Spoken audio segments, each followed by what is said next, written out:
Salut les amis, et bienvenue dans cette nouvelle vidéo. Et pour les nouveaux sur cette chaîne, abonnez-vous, si vous adorez les histoires incroyables, touchantes, insolites et magiques du monde.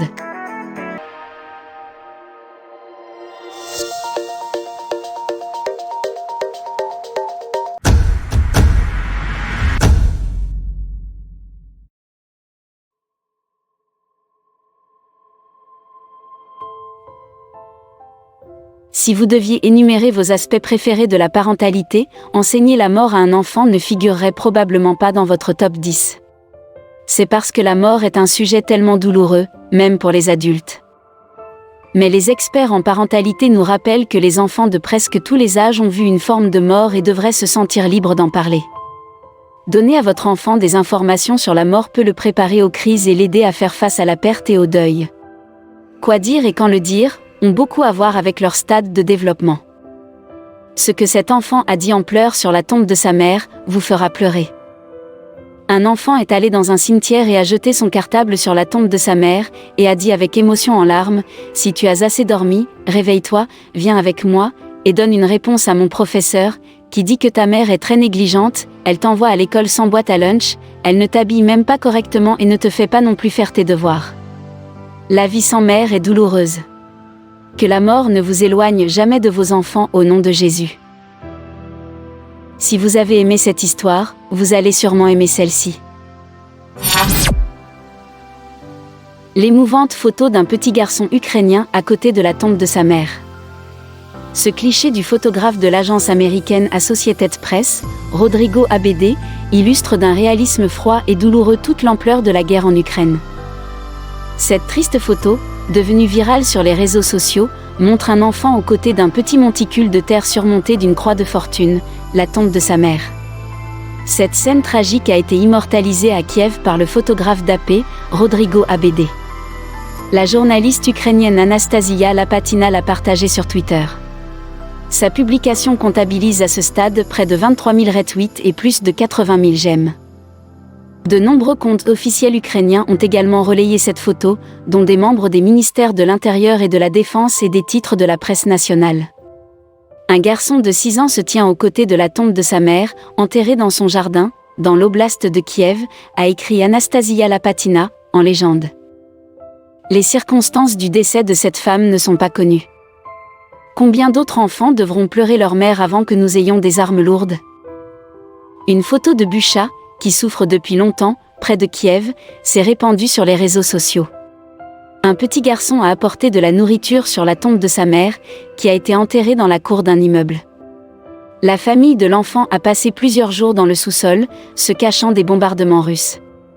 Le cœur de sa mère Marina Nomé n'a pas pu le supporter et elle est décédée sur place, au sous-sol, devant ses 3 enfants et son mari.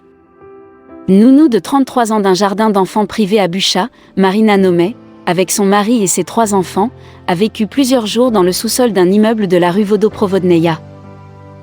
Pendant la guerre, la maison était au centre même des bombardements.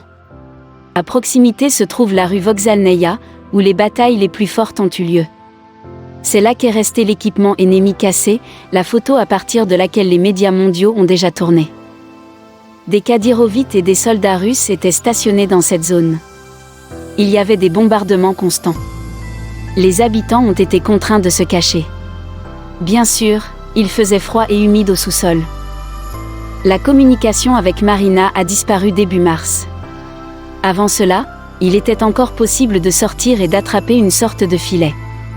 Nous avons appelé le 1er mars, elle a dit qu'elle avait même essayé de cuisiner autre chose à la maison pour la famille. Il y avait beaucoup de monde au sous-sol. Certains ont écrit que Marina était morte de faim. Ce n'est guère le cas, car les gens ont partagé entre eux ce qu'ils pouvaient.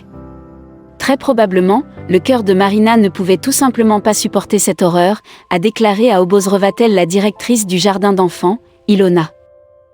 Un jour, Ivan Draguin a crié dans le sous-sol, « Marina n'est plus avec nous ». Cela a été entendu et vu par ses enfants, Volodia, 12 ans, Sofia, 14 ans et le plus jeune Vladislav, 6 ans. La femme n'a été enterrée qu'après un certain temps en raison de violents bombardements. Le mari et ses voisins ont creusé une tombe dans la cour de la maison, érigé une croix artisanale et recouvert le monticule de briques. Le petit Vladislav ne comprend toujours pas ce qui est arrivé à sa mère. Il m'a dit un jour que ma mère était partie très loin pour travailler. Pouvez-vous savoir quand elle reviendra? Demandez-lui de venir rapidement. Nous avons convenu avec lui que lorsque nous nous rencontrerons, je lui dirai tout cela, dit Ilona. La seule chose que Vladik puisse faire jusqu'à présent est de se rendre sur la tombe de sa mère. Il n'a pas de fleurs, alors il laisse la chose la plus précieuse qu'il possède, la nourriture, sur un monticule de terre dans la cour. Cette fois, il a apporté de la nourriture en conserve et du jus. Fuite de la guerre dans le Donbass. Marina elle-même vient de la région de Lougansk. Elle a grandi orpheline et a été élevée par sa grand-mère. Elle a 2 enfants plus âgés de son premier mari. Une histoire tragique lui est arrivée, il a été tué alors qu'il avait 25 ans, les enfants étaient encore petits. En 2014, les Russes ont déclenché une guerre dans le Donbass, et elle et ses 2 enfants ont été forcés de fuir vers Bucha, où vivait son frère. Puis elle a rencontré Ivan, et ils ont eu Vladik. Tous les enfants aiment beaucoup Vania, ils l'appellent papa. Il s'occupe d'eux, assiste aux réunions scolaires. Il travaille comme peintre automobile dans une station-service, explique Ilona.